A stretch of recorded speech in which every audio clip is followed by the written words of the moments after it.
one of our acid testers.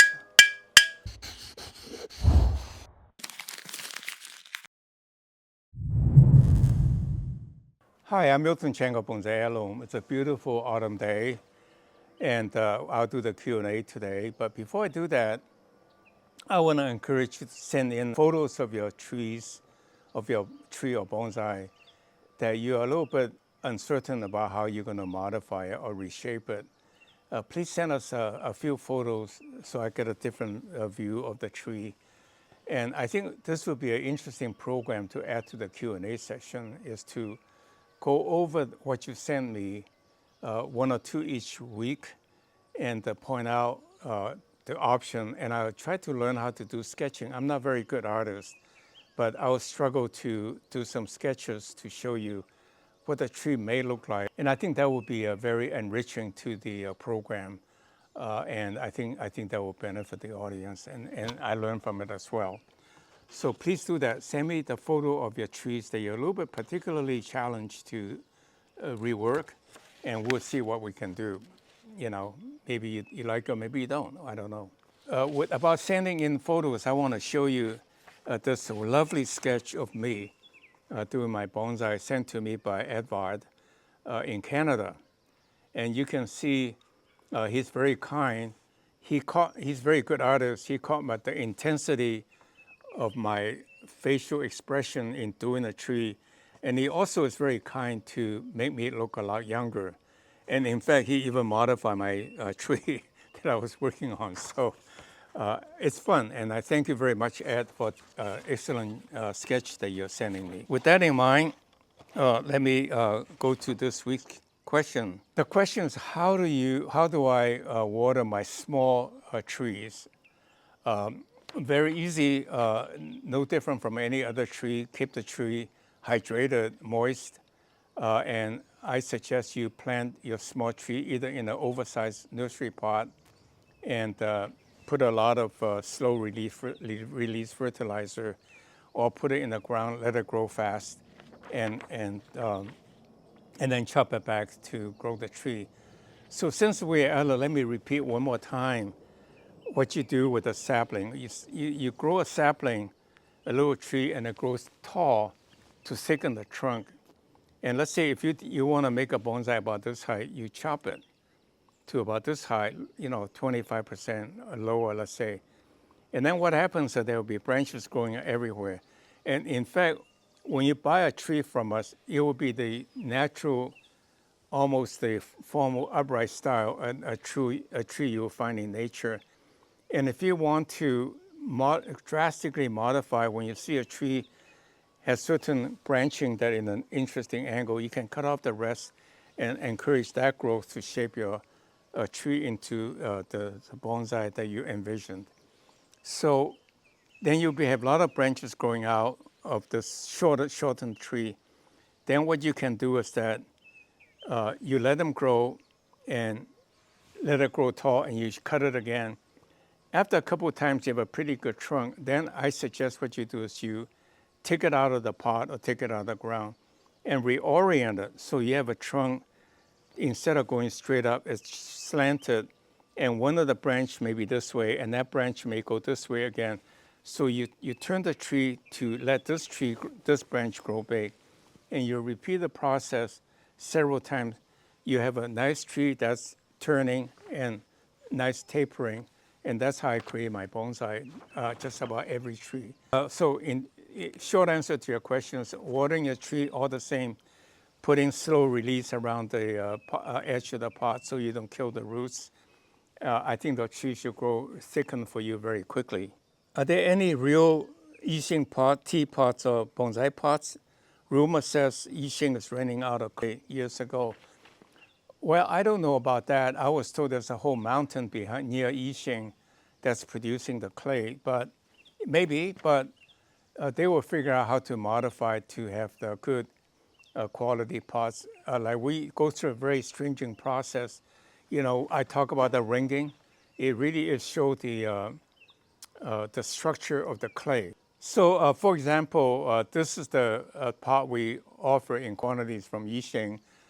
We sourced several kilns, and picked this particular company because they are particularly refined. I'm sorry the pot is not very clean. It was outside laying around. But what we do is we select a very stringent in the specification of the pot. So for example, one of our acid tests, you can see is very much ringing to show the structural integrity. And when I use a regular, beautiful blue, Chinese blue pot, hit it, this actually broke, easily cracked, whereas this one doesn't. And I tell you, artisan-made teapot could cost thousands of dollars, and especially the antiques. And I have several pieces, art pieces that are really quite valuable. So yes, you still can get good Yixing pots. Should I use a garden tree and a trunk chop? Okay, I think the question is really the following. How to thicken the trunk of the tree. So in fact, I found an oak tree volunteer in a garden that was getting to be pretty thick, and it was tall. And I chopped it to maybe 18 inches tall. In the next few weeks, I'll have it dug up and start to make it into a bonsai to show you the process. Or maybe I'll keep it a little bit longer till the lower branches gets longer. But the process is actually quite simple. You keep the trees in the ground as much as you can, and then the trunks will thicken. And the second question, if I understand correctly, the trunk chop means that, like if you see a big tree, a trunk this big, what do you do with it? You know, you can't make it into a little bonsai. And so what you can do is to chop it into several pieces. Let's say if you get an elm tree this size, you cut it into different pieces. You can see this was a trunk, and I cut it and it shoot out, and I used that shoot out. Really only took a year or two to get to the thicker branch to use it for design. And then it becomes a tree starting off with a thick trunk. So thick trunk bonsai is not hard to do. You just got to start it with a tree with a thicker trunk, or just let it grow until it's thickened. And there's a lot of character when you roughly break off a chunk of the root. It's got a lot of interesting features. You just got to find it and put it into use, okay? I acquired a 25-year-old black pine that stretched out a lot, which means it's a really long arching. And that reminded me, someone sent me a photo of his black pine. And he actually grown it for 35 years about. And it was really quite sparse. And there's one long branch going in like this, another branch going out, very sparse, spread out. And my comment is, it's actually a beautiful tree, because what you can do is that you accentuate that as a lower branch. Some lower branch just keep reaching out under the old tree, and then you shape the end part. And then the top one, that's your main design.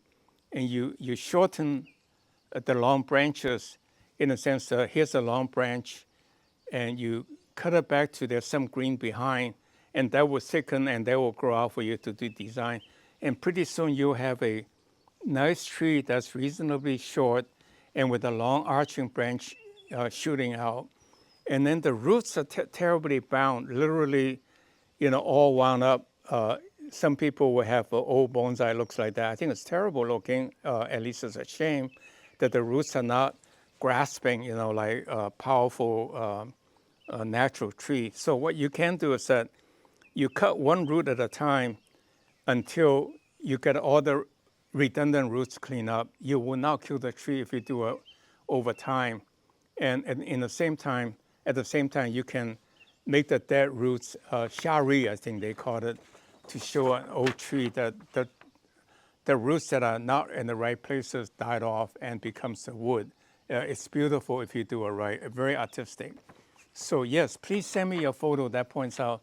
Please send me the photo of what you have, and we'll try to do what we can, okay? Did I attend the Pacific Bonsai Expo this year? Well, I have to say, they done an excellent job in organizing the Pacific Bonsai Expo. This is the second year they have it. near the Oakland area. And unfortunately, by the time when I get to getting a ticket, they were sold out. So I didn't get to go. They really do have really, really nice old bonsai, both for show and for sale.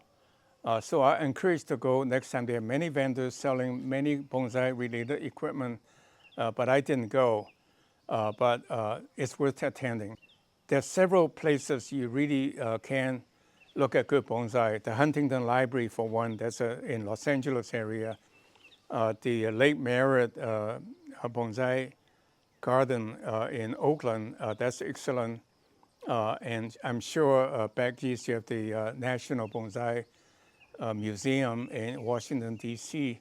And the Brooklyn Botanical Garden has a wonderful bonsai collection, so on and so forth. So yes, Pacific Bonsai Expo is a really excellent place to visit around next October. So stay tuned, and thank you very much. Please click like if you like my video and it's informative. Encourage me.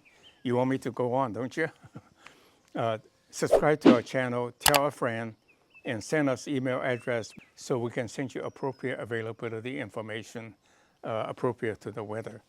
So thank you very much. I hope to see you next week.